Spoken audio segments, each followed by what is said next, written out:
There's a bustling operation behind the fancy cameras of food commercials. It takes dozens of people and a few customized robots to make a burger look this juicy. Oh, nothing here is simple. As far as the work we do is incredibly complex, very technical. Steve Geralt has filmed commercials for big brands like Hershey's, Heinz, and Pepsi through his production company, The Garage. And there's a lot of money on the line.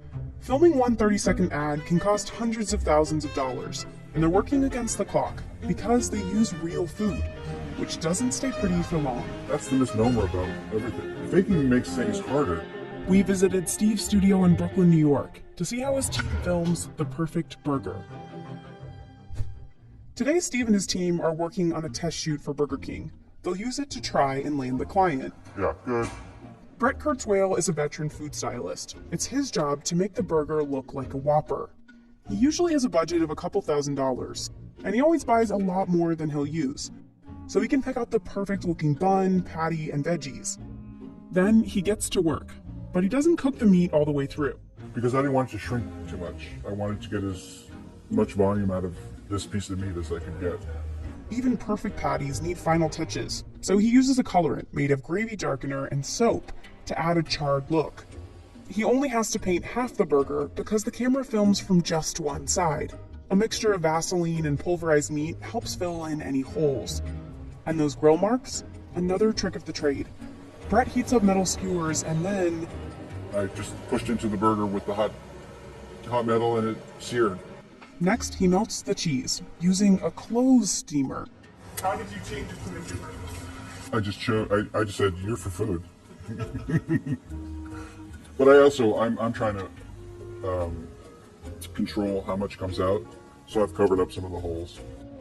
He cuts the onions and tomatoes on a slant, so they lie flatter. Well, yeah, my mother would have been happier. Some other tricks? Denture cream to hold up ingredients. For condensation on cans, we'll use glycerin. Yeah, not too far. While Brett finishes up, Steve's team is making sure everything is ready on set.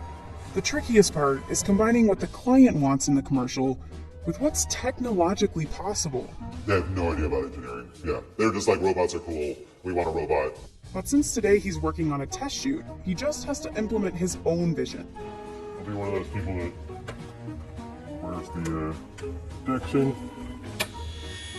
Then he turns to master rigger Matthew Huber. He says half the time he has to build the rigs completely from scratch. They provide the structure for the specialized equipment that makes food dance across the screen. His work goes hand in hand with the robots. The robot obviously is a hugely complicated and expensive thing that's used for a lot of what we do.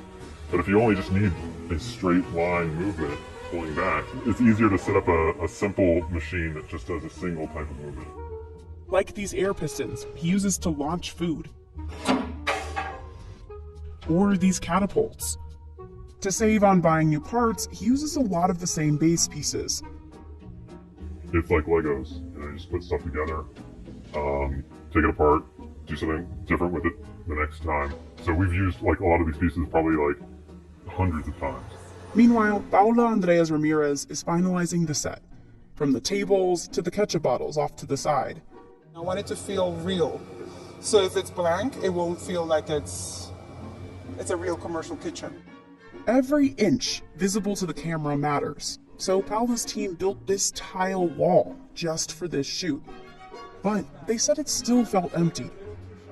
So we just added these two floating shelves up there.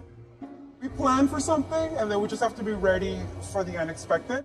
Her typical props budget is $40,000 a shoot, but she can pull a lot from her personal collection. This has been 20 years of collecting. And this is like Salvation Army, garage sales, years and years of hoarding. I always like to have extra.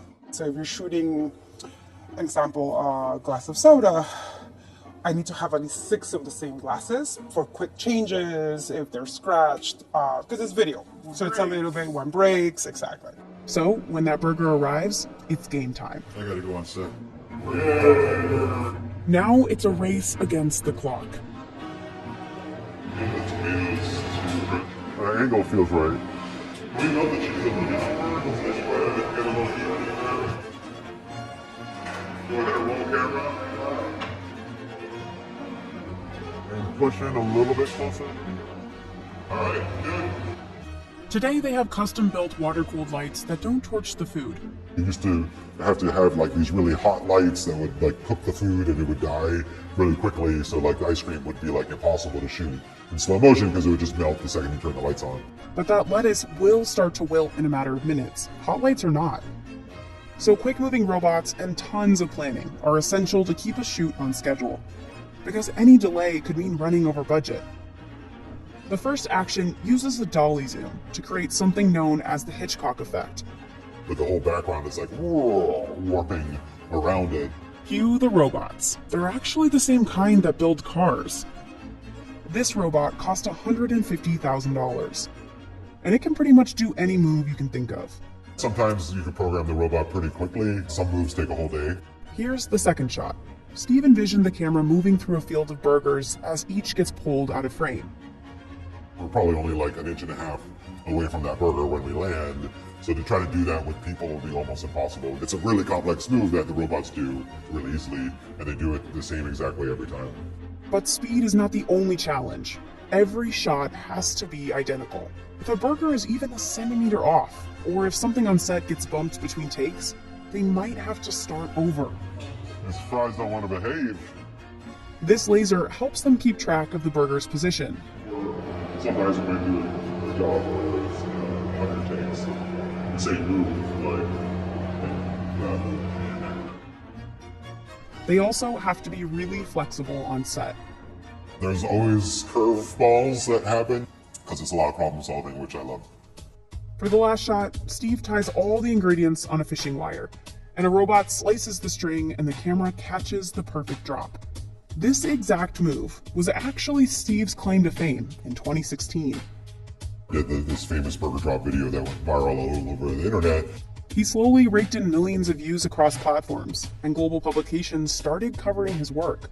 All that social media buzz earned him a lot of viewers and new clients, and he was able to launch the Garage in 2019. The burger drop was kind of like the spark that started the path towards where we are today, and now TikTok is like crazier than Instagram ever was for me.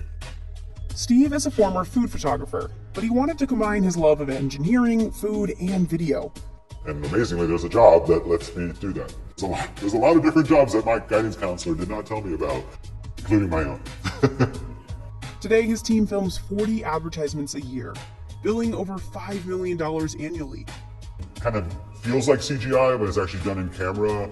And I think to accomplish that like larger than life feeling takes just a lot of technology and skill.